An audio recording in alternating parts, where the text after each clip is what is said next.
নমস্কাৰ বন্ধু-বান্ধৱীসকল টেকন'লজি মাইনাৰ চেনেলটোলৈ আপোনালোক সকলোকে স্বাগতম জনাইছোঁ। আজি এই ভিডিঅ'টোত আলোচনা কৰিম এটা নতুন এপ্লিকেশ্যনৰ বিষয়ে বা নতুন এপৰ বিষয়ে আমি আলোচনা কৰিম। মন কৰিবলগীয়া কথা এইটোৱে যে এই যিটো এপ হয় সেই এপটো কাকজান কলেজৰ লগত জড়িত ছাত্ৰ-ছাত্ৰীসকলৰ পৰা আৰম্ভ কৰি শিক্ষাগুৰুসকলে এই এপটো ব্যৱহাৰ কৰিব পাৰিব। আজি এই ভিডিঅ'টোত মই এই ছাত্ৰ-ছাত্ৰীসকলে কিদৰে ৰেজিষ্টাৰ কৰিব সেয়া মই এই ভিডিঅ'টোত ষ্টেপ বাই ষ্টেপ মই তোমালোকক দেখাই যাম। এই এপটো ক'ত পাবা বা এইটো এপ কেনেদৰে ইউজ কৰিব পাৰিবা তোমালোকে সেইখিনি মই ডিটেইলছ তোমালোকক কৈ যাম। ভিডিঅ'টো অকণো তোমালোকে স্কিপ নকৰাকৈ চাই যাবা আৰু যদি ভিডিঅ'টো তোমালোকৰ ভাল লাগে এটা লাইক কৰিবা, কমেণ্ট কৰিবা আৰু ভিডিঅ'টো তোমাৰ ফ্ৰেণ্ডসকলৰ মাজত শ্বেয়াৰ কৰিবলৈ নাপাহৰিবা।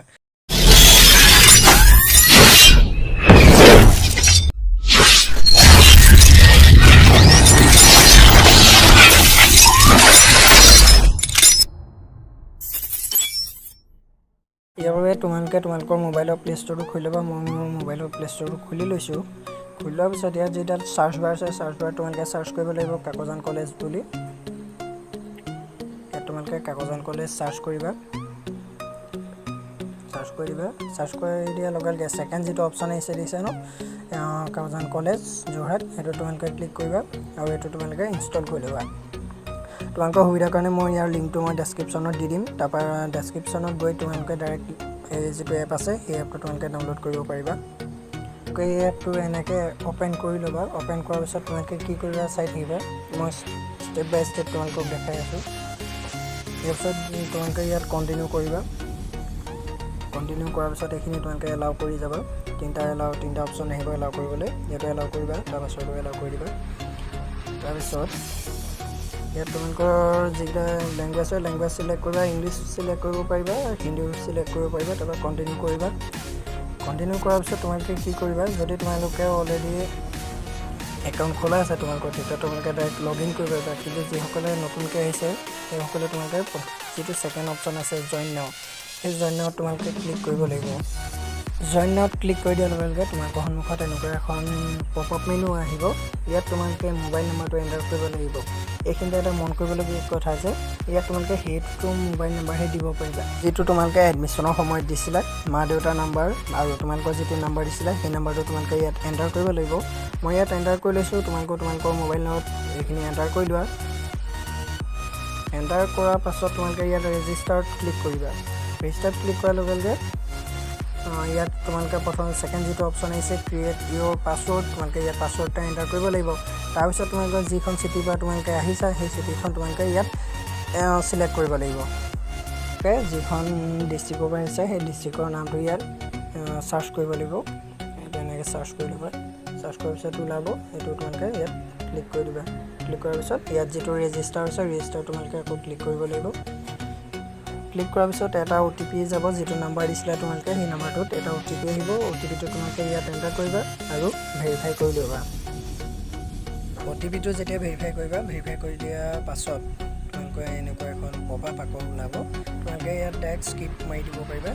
স্কিপ কৰি দিয়াৰ লগে লগে তোমালোকৰ সন্মুখত এনেকুৱা এখন পপ আপ ওলাব বা এইটো তোমাৰ মেইন যিটো এপ হয় এপটো তোমালোকৰ এনেকৈ অ'পেন হৈ যাব। ইয়াত তোমালোকৰ ষ্টুডেণ্ট ID এইখিনি, তাৰপৰা তোমালোকৰ নাম্বাৰ, তাৰপৰা যিখিনি ডিটেইলছ আছে সেই ডিটেইলছখিনি তোমালোকে চাবলৈ হ'লে এই বাওঁফালে যে তিনিটা লাষ্ট দেখিছে সেই তিনিটা লাষ্টত তোমালোকে ক্লিক কৰিবা। ক্লিক কৰাৰ লগে লগে তোমালোকৰ নামটো ইয়াত দেখাব। সেই নামৰ ওপৰত তোমালোকে ক্লিক কৰিবা। ক্লিক কৰাৰ লগে লগে তোমালোকৰ এইখিনি দেখিছে তোমাৰ নাম, তোমাৰ ইমেইল ID যিমানখিনি আছে, কণ্টেক্ট নাম্বাৰৰ পৰা আৰম্ভ কৰি পেৰেণ্টছ যিখিনি ডিটেইলছ আছে সেই গোটেই ডিটেইলছখিনি তোমালোকৰ ইয়াত শ্ব' হ'ব। এইখিনি তোমালোকে চাই ল'ব। যিটো এনাউন্সমেণ্টছ বুলি আছে তাত তোমালোকৰ দুটা অপশ্যন আছে দেখিছা, নটিফিকেশ্যন বা এইফালে কেলেণ্ডাৰ। এইখিনি তোমালোকে ইয়াত যদি কেতিয়াবা তোমালোকৰ কলেজৰ ফালৰ পৰা কিবা নটিফিকেশ্যন আহে এই নটিফিকেশ্যন বিলটো তোমালোকৰ ইয়াত দেখাই যাব। ইয়াত তোমালোকে ক্লিক কৰি চাব পাৰিবা কি নটিফিকেশ্যন আহিছে। বৰ্তমানলৈকে কোনো ধৰণৰ নটিফিকেশ্যন অহা নাই তো এনেকৈ দেখাইছে। তাৰপিছত এইখিনি তোমালোকে কেলেণ্ডাৰ আছে, কেলেণ্ডাৰ চাব পাৰিবা। কোনটো ইভেণ্টছত কিবা আছে এইখিনি তোমালোকে চাব পাৰিবা। নোটছ কিবা থাকে ইয়াত তোমালোকে চাব পাৰিবা।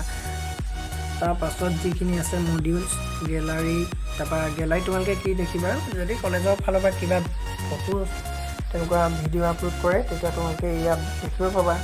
আৰু তোমালোকৰ যিবোৰ এক্সাম পাতে ছেমিষ্টাৰ এক্সামৰ পৰা আৰম্ভ কৰি ক্লাছ টেষ্ট সেই যিখিনি এক্সামৰ শ্বেডিউল তোমালোকে ইয়াত চাব পাৰিবা মডিউলছত গৈ।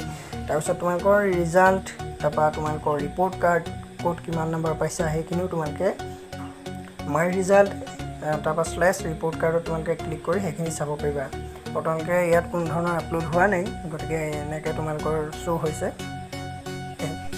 এতিয়া একেবাৰে লাষ্টৰ যিটো অপশ্যন আছে এক্টিভিটিজ বুলি, তাত দেখিবলৈ পাইছে যে ষ্টুডেণ্ট ফি বুলি এটা অপশ্যন আছে।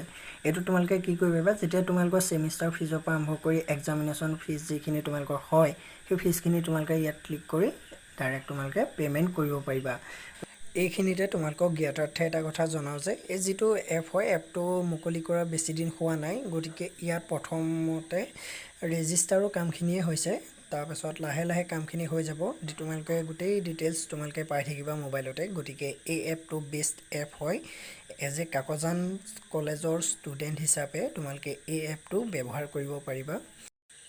নতুন নতুন এপ্লিকেশ্যন বা এপৰ বিষয়ে জানিবলৈ যদি তোমালোকে বিচাৰা তেনেহ'লে মোৰ চেনেলটো ছাবস্ক্ৰাইব কৰি দিবা আৰু কাষত থকা বেল আইকনটো প্ৰেছ কৰি অল নটিফিকেশ্যনত ক্লিক কৰি দিবা। তেতিয়া মই যেতিয়া নতুন ভিডিঅ' আপলোড দিওঁ সেই ভিডিঅ'সমূহৰ নটিফিকেশ্যন তোমালোকে পাই থাকিবা। আৰু শেষত কাকজান মহাবিদ্যালয়ৰ দীৰ্ঘায়ু কামনা কৰি আজি এই ভিডিঅ'টো ইমানতে সমাপ্ত কৰিলোঁ। জয়তু কাকজান মহাবিদ্যালয়, জয় আই অসম।